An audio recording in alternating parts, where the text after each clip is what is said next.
So, moving right along during the Australasian leg of the PeopleFirst Summit, we have our next speaker coming up. For those watching on demand, because I'm now starting to get paranoid that I might be looking a little bit tired, I'm hosting from England, which is probably about 2 in the morning, about 10, 11 a.m. in Sydney. So it's more hospitable in that part of the world right now. So if you are watching on demand, that's why I might be looking a little bit jaded. Nothing jaded about the next session, though. On to our next speaker, Roy Fletcher of Mindset Management, whose mission is to help organizations solve complex people and OD challenges for sustainable and positive results. The title of Roy's session is A Methodology for Empowering Leaders to Drive Engagement and Changing Leadership Behavior. Unpacking a methodology that finally addresses why employee engagement has remained stagnant over the past decade. With a 24-hour event, there are a lot of moving parts. So some sessions are live, like Carl and Nicola, but Roy's talk was pre-recorded.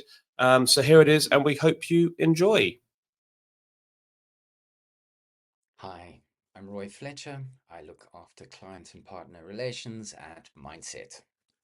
Just quickly, Mindset is an HR tech software as a service business, and we specialize in employee survey and engagement solutions that help organizations drive people engagement on a sustainable basis. We do this at enterprise, team, and individual level by empowering leaders. Today, I'm going to be talking to you about a methodology for empowering leaders to drive engagement, specifically around changing leadership behavior. Thank you for tuning in. I hope you enjoy. It's going to be a short talk, about 10 minutes or so, and I'll see you at the end. We all know that high levels of employee engagement is a key to talent retention, attraction, productivity, customer loyalty, and organizational performance. All of that good stuff. It's well established knowledge. But despite the significant investment that organizations are making in employee engagement, it remains largely stagnant. Just look at all of the state of the workplace reports going back as long as you like. I think they started in 2009. Now, the question is why? Why has the dial not significantly or meaningfully moved? Gallup went and did some worldwide research around that question. And what they found was that 70% of the variance of employee engagement scores was due to leadership behavior.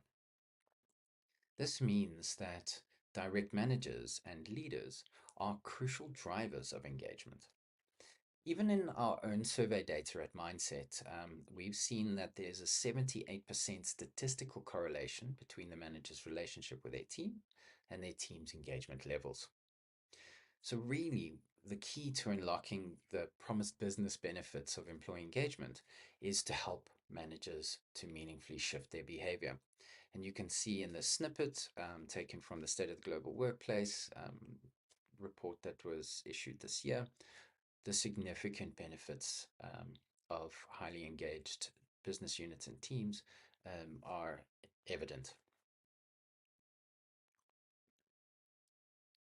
We need to move away from traditional engagement methodologies to ones that focus more on changing leadership behavior.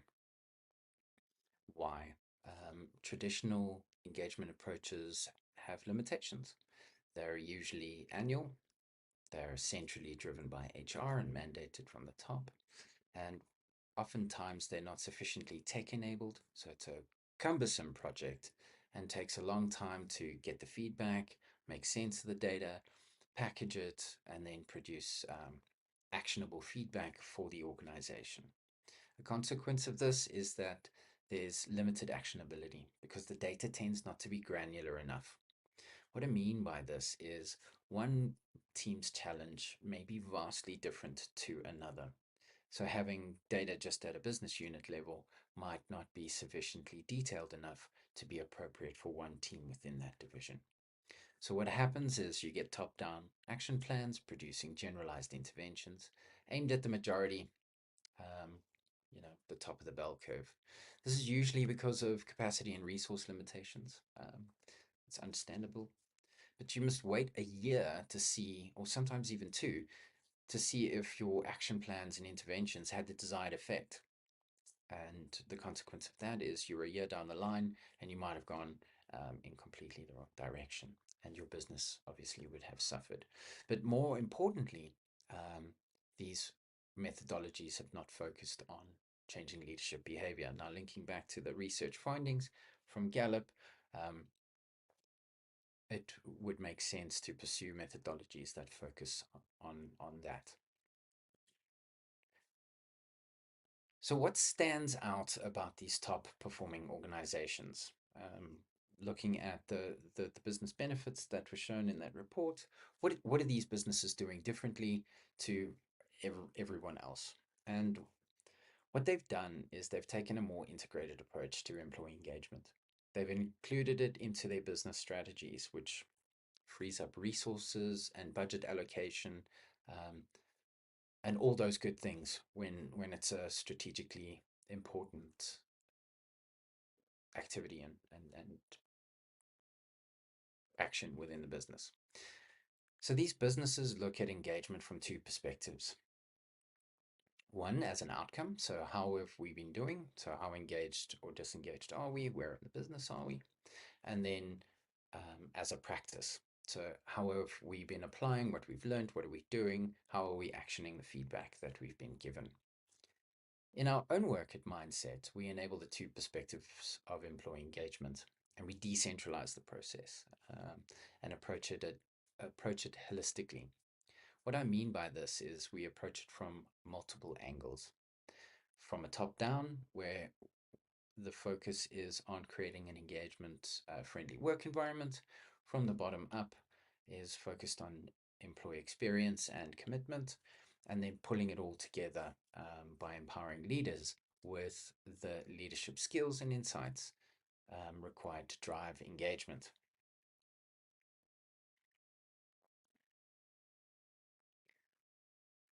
Shifting towards an engagement-friendly workplace starts by recognizing the unique factors that inhibit or drive engagement. And you do this by using a diagnostic instrument, one that allows you to analyze and pinpoint specific engagement issues right down to the team level.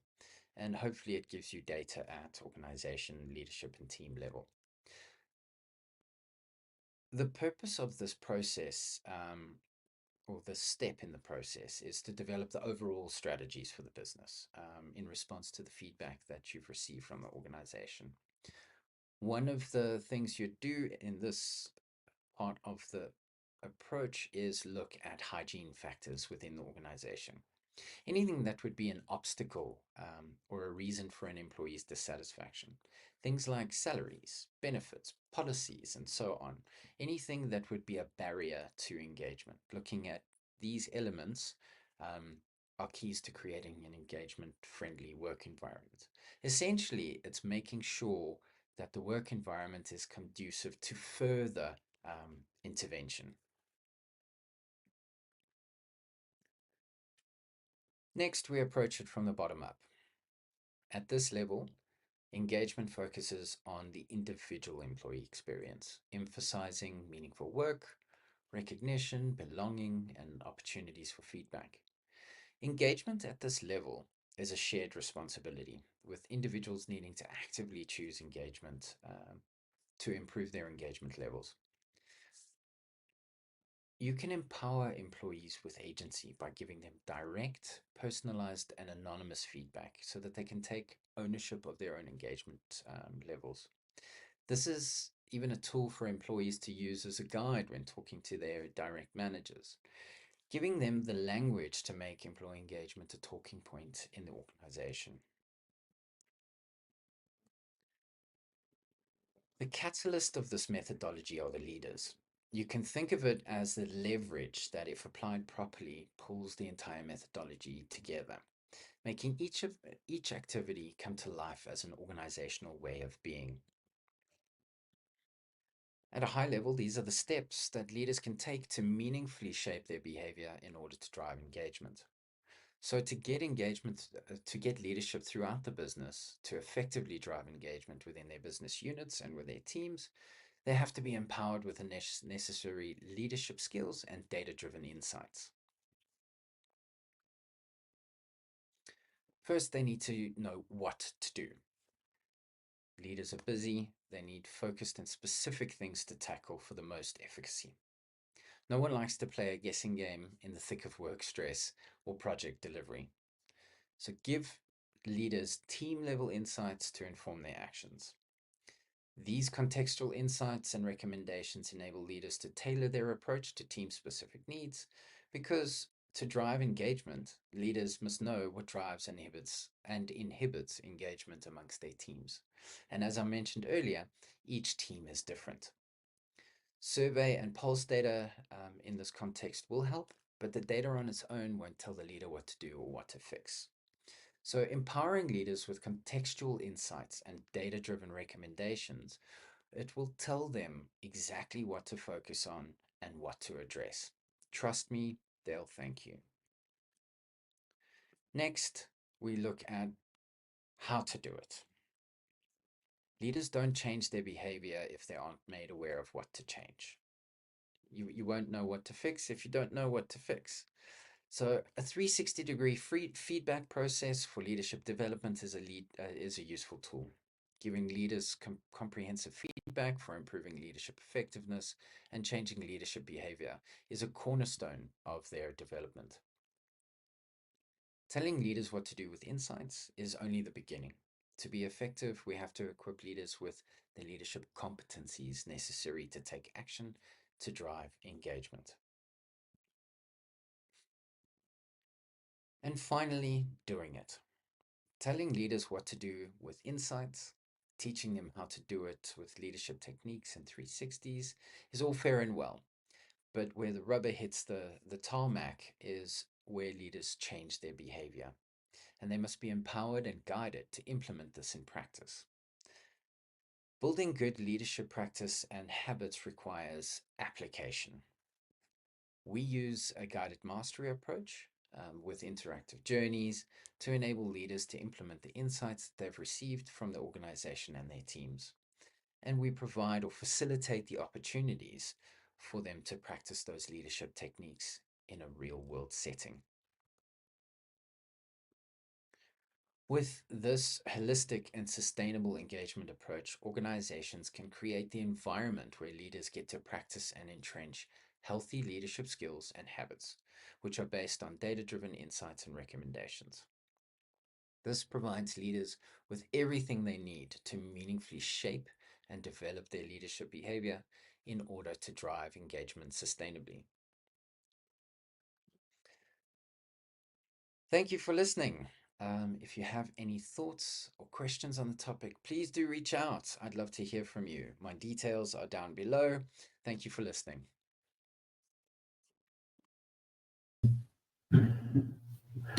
Thank you so much, Roy, from Mindset Management. I would strongly recommend you reach out to Roy and the team at Mindset.